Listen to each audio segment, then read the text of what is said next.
আদম আলাইহিস সালামকে তৈরির পরই আল্লাহ বলে নাই আদম জিকির করো, আদম সিজদা দাও, আদম নামাজ পড়ো। আল্লাহ প্রথম যে অর্ডারটা করেছেন সেটা হচ্ছে সাল্লিম, আদম সালাম দাও।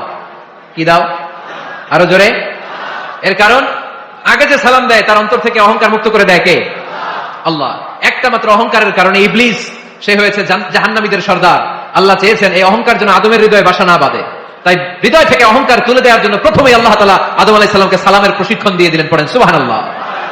সাইয়েদনা আদমকে তৈরির পরে আল্লাহ বললেন আদম সাল্লিম আলা উলাইকান নাফার, ও আদম সিজদা দেওয়ার দরকার নাই, জিকির করার দরকার নাই, অন্য কিছু করার দরকার নাই। সৃষ্টি করার পরে তোমার প্রতি আমার প্রথম আদেশ হলো ফেরেশতাদেরকে মুহূর্তেই তুমি সালাম দিয়ে দাও। কি দিয়ে দাও? আদম আলাইহিস সালাম আদেশ আসা মাত্রই সালাম দিলেন, মুহূর্তেই আদম আলাইহিস সালামের হৃদয় থেকে অহংকার দূর করে দিল কে? এজন্য আমরাও আগে আগে সালাম দিব। আগে আগে মুরব্বীরা বাচ্চাদেরকে দিবেন, বাচ্চারা মুরব্বীদেরকে দিবেন, স্বামী স্ত্রীকে, বাবা ছেলেকে। অনেক মুরব্বীরা বসে থাকে, আমি মুরব্বী আমি দিব কেন, ও আমারে দিব, বেয়াদব আছে না নাই? না, এগুলো বললেন না। বেয়াদব না বলে একটা কাজ করবেন, বেয়াদব না বলে আপনি সালাম দিয়ে দিবেন। বেয়াদব না বলে কি বলবেন?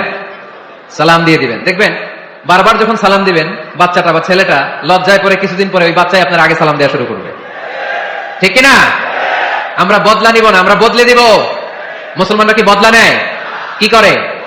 বদলে দেয়। আমরা বদলা নেই না, আমরা বদলে দেই। ঠিক কিনা? আমাদের আচরণে, আমাদের বিনয় দিয়ে, আমাদের ভালোবাসা দিয়ে আমরা বদলে দিব। আমাদের ভালোবাসার কাছে হেরে যাবে গোটা পৃথিবী, জিতে যাবে আমাদের ভালোবাসা। চিল্লায় বলেন ঠিক কিনা? আগে সালাম দেন, আগে আগে সালাম দেবেন। জান্নাতীরা যখন জান্নাতে ঢুকবে ফেরেশতারা প্রত্যেক গেটে খালি বলবে সালাম সালাম সালাম, আল্লাহু আকবার। জান্নাতীরা যখন জান্নাতে ঢুকবে ফেরেশতারা বলবে সালামুন আলাইকুম তিবতুম ফাদখুলুহা খালিদিন। ও জান্নাতীরা জান্নাতে প্রবেশ করেন, আল্লাহর পক্ষ থেকে আপনাদের জন্য রইল সালাম। আপনাদের জন্য কি?